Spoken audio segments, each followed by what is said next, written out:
नमस्कार दोस्तों, वॉक पे चर्चा में आप सबका स्वागत। आज मैं चर्चा करना चाहता हूँ एक बहुत ही commonly used word, double engine की सरकार के ऊपर। क्या है डबल इंजन की सरकार? डबल इंजन का मतलब हुआ जब केंद्र में और राज्य सरकार में प्रॉपर कोऑर्डिनेशन है, पूर्ण सामंजस्य है, तो जो स्पीड ऑफ वर्क है, जो स्पीड ऑफ डिलीवरी है, वो सीमलेस होती है, अच्छी होती है। अकाउंटेबिलिटी, ट्रांसपेरेंसी बहुत अच्छी होती है। स्कीम्स का बेनिफिट सबको मिलता है, ज़्यादा से ज़्यादा लोगों को मिलता है। डिलीवरीज अच्छी होती हैं। और ये इसका सबसे बड़ा एग्जाम्पल है उत्तर प्रदेश, अ स्टेट जिसको बीमारू स्टेट कहा जाता था, जहाँ क्राइम का, परिवारवाद का, गुंडागर्दी का, भ्रष्टाचार का बोलाबाला था। बहुत ज़बरदस्त तरीके से होता था ये सब काम। आज यूपी लगभग भारत का इंजन बन चुका है। क्यों? क्योंकि ना सिर्फ वहाँ पे एक डबल इंजन की सरकार है, बल्कि यूपी में जो काम योगी जी कर रहे हैं वो कई गुना बेहतर है। क्योंकि यूपी में परिवारवाद की जो चरम सीमा है वो गांधी परिवारवाद से कई ज़्यादा थी, क्योंकि यूपी में कई परिवार इन्वॉल्व थे।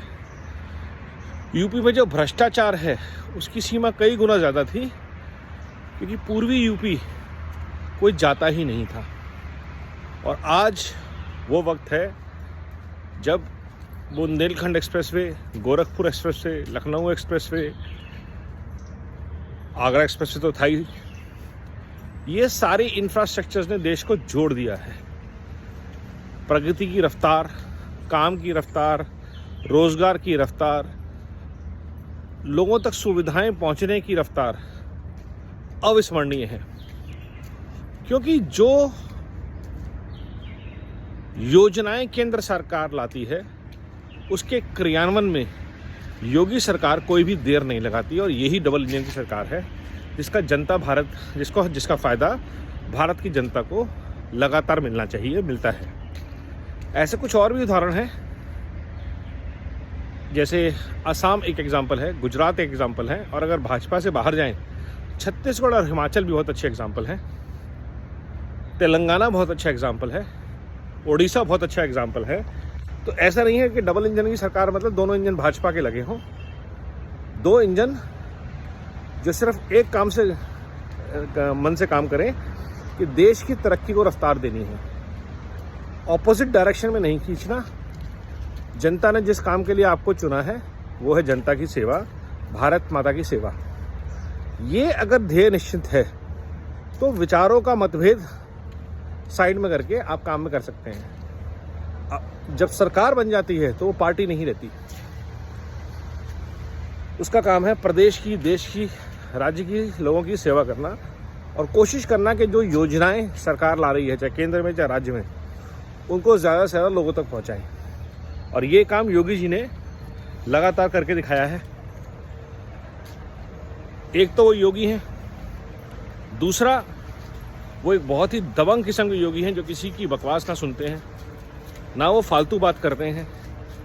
प्रशासन में जो आमूलचूल परिवर्तन हुआ है, जो करप्शन था सिस्टम के अंदर, सबसे बड़ा ट्रांसफॉर्मेशन यूपी में, जैसे यूपी में पुलिस का है, मतलब अमेजिंग ट्रांसफॉर्मेशन। ब्यूरोक्रेसी में काफ़ी हद तक ट्रांसफॉर्मेशन आया है। लेकिन अगर ये सोचें हम कि सब कुछ ठीक हो गया, बदल गया, वो भी कहना गलत होगा। आज भी बहुत सारी समस्याएं हैं यूपी में जो डबल इंजन की सरकार ही ठीक कर सकती है। क्योंकि ये बात तो निश्चित है, जिन्होंने वो भसड़ें, ये प्रॉब्लम्स क्रिएट करी हैं, वो लोग ये प्रॉब्लम सॉल्व नहीं कर सकते।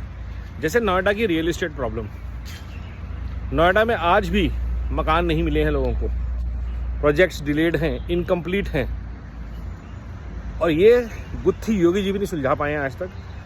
चाहे केंद्र में हरदीप सिंह पुरी जी हों, नरेंद्र मोदी जी हों, कोई भी हो, जिस मकड़ जाल को भ्रष्ट तंत्र ने बुना है, ब्यूरोक्रेट्स, बिल्डर, अथॉरिटी, बैंक और पॉलिटिशियंस, इन 5 लोगों ने मिलकर जो मकड़ जाल बुना है रियल एस्टेट का, कि कौन किसको ओन करता है।